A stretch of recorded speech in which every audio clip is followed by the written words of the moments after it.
The battle had been over for 3 hours, but Private First Class Leo Bennett still couldn't stop shaking.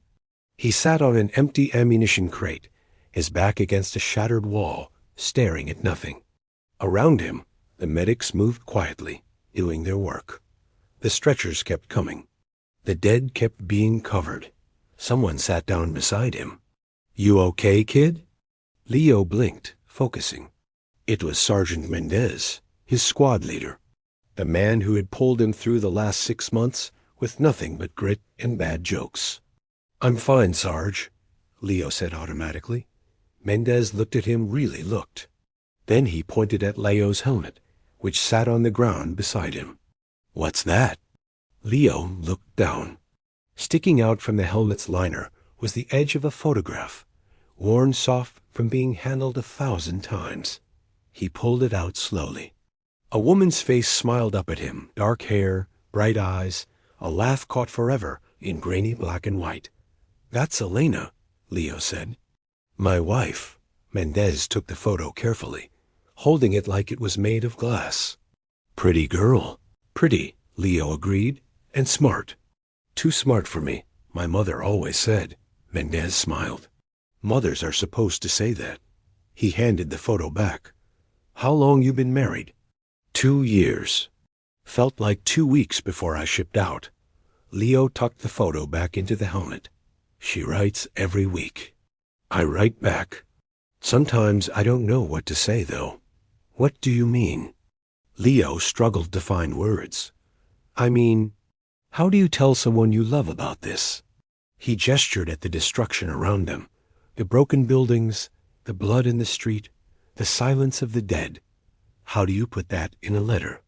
Mendez was quiet for a moment. Then he reached into his own pocket and pulled out a worn leather wallet. From it, he took a photograph, a woman, older, with 3 children gathered around her. "This is Maria," he said, "my wife. Those are my kids Carlos, Rosa, and the baby, Teresa." Leo stared. In 6 months, he'd never known Mendez had a family. "I write them every chance I get," Mendez continued. "And you know what I write about?" "Not this." He tapped the rubble beside him.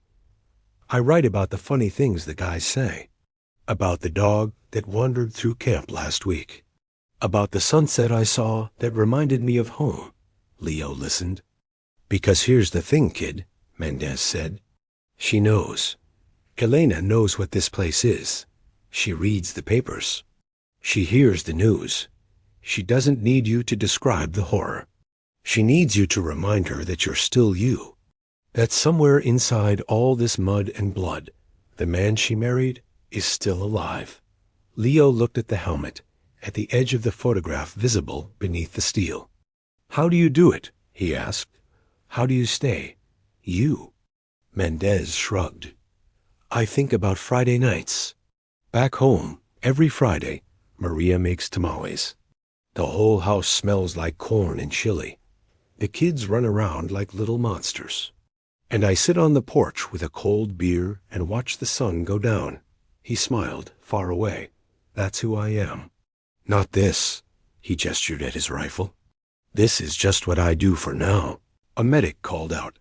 Mendez stood, brushing off his uniform. "Write her about Friday nights, kid," he said.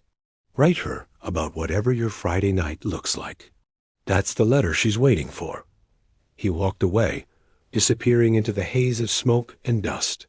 Leo sat for a long time thinking. Then he reached for his pack, pulled out a piece of paper and a pencil, and began to write. "My dearest Elena, tonight I was sitting here thinking about your mother's kitchen.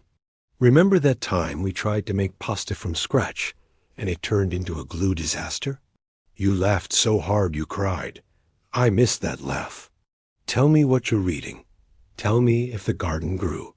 Tell me anything. Just tell me you're still there, waiting for me to come home. I'm still here too. Still me. Still yours. All my love, Leo." He folded the letter carefully, addressed it, and tucked it into his pocket to mail tomorrow. Then he picked up his helmet, with Elena's photograph safe inside, and went to find his squad. The war wasn't over. But for one moment, sitting on a crate in the middle of destruction, Leo had remembered who he was fighting for. That was enough.